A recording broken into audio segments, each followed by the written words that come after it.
La délégation interministérielle à la lutte contre le racisme, l'antisémitisme et la haine anti-LGBT, la Maison familiale rurale de Pont-de-Vel et Radio Aléo présentent le podcast antillenne des élèves de terminale Bac Pro Service aux personnes et au territoire. Comment se déroule l'accueil des jeunes migrants à la MFR de Pont-de-Vel ? Pour en savoir plus, nous recevons Aurélie Moretto, directrice de la MFR. Bonjour Aurélie. Bonjour. Depuis combien d'années accueillez-vous des élèves migrants ? Depuis un certain nombre d'années, je dirais 6-7 ans.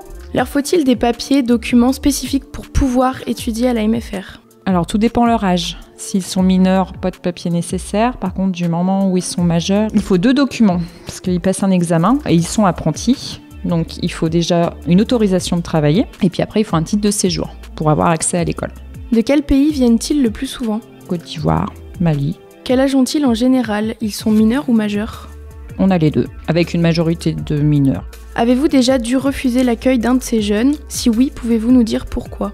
Alors oui, ça a été le cas l'année dernière. Souvent, les migrants, ils viennent pour la formation CAP production et services en restauration, donc en apprentissage. Et du fait qu'ils intègrent une formation en apprentissage, ils doivent faire un test de positionnement. Et ce test de positionnement, en fait, c'est pour un petit peu voir leurs acquis et leurs compétences. Ça peut arriver qu'ils ne savent ni lire ni écrire. Et dans ce cas-là, c'est compliqué de les accepter en cours du fait qu'ils ne savent ni lire ni écrire. Pourquoi vont-ils pratiquement tous en CAP cuisine ?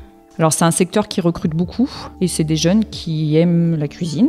Savez-vous pourquoi choisissent-ils la MFR ? Alors on travaille un petit peu en partenariat parce que c'est des jeunes donc, qui sont accueillis par des organismes donc, pour les accompagner par rapport à leur arrivée en France. Et on a l'habitude de travailler avec ces organismes. Donc c'est grâce à ces organismes, j'ai envie de dire, comme Alpha 3A, le DAMI, que ces jeunes arrivent chez nous à la MF à Pont-de-Vel. Parlent-ils tous français ? Eh bien non, justement. Là est la problématique et on travaille sur le sujet justement pour essayer de pouvoir les intégrer même s'ils ne parlent pas le français. Alors du coup, ils n'ont pas d'aide ni d'aménagement On essaye de faire un petit peu d'aménagement. On fait ce qu'on appelle de la remédiation. Donc quand ils sont en TP cuisine, enfin travaux pratiques, ils sont en demi-groupe. Et donc pendant que certains font de la cuisine, d'autres sont en remédiation pour justement essayer de travailler le français, les maths. Alors les formateurs de la MFR de Pont-de-Vel ont-ils reçu une formation particulière pour être en mesure d'accompagner ces jeunes migrants ? Et non, malheureusement, c'est pas le cas. Il n'existe pas de formation pour répondre à ce besoin.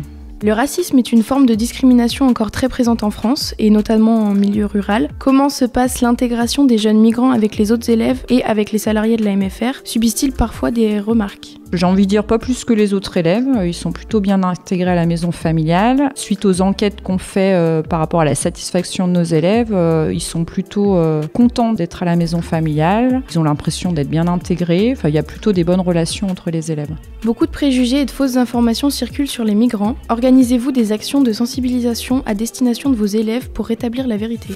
Non, mais ça peut être une idée, une belle idée d'ailleurs. Et pour finir, avez-vous une anecdote à nous raconter ou un souvenir en rapport avec l'accueil de jeunes migrants au sein de la MFR de Pont-de-Vel ? Ce qui fait plaisir, c'est qu'en effet, quand ils réussissent leur scolarité et qu'ils obtiennent leur diplôme, ils viennent nous remercier et ils sont super contents et ça fait super plaisir, parce que pour eux, c'est vraiment une réussite. Et, on fait des repas à thème où justement, ils peuvent un petit peu nous montrer et nous présenter les repas par rapport à leur origine. Et c'est super parce que c'est des échanges, ils sont contents de nous faire déguster des choses qu'on ne connaît pas forcément et tout le monde est content, quoi. Et merci beaucoup Aurélie Moretto, directrice de la MFR de Pont-de-Vel, d'avoir répondu à mes questions. Cela m'a permis d'en savoir plus sur l'accueil des jeunes migrants dans mon établissement scolaire. Pour en savoir plus sur les formations proposées par la MFR de Pont-de-Vel, rendez-vous sur le site mfr-pont-de-vel.fr.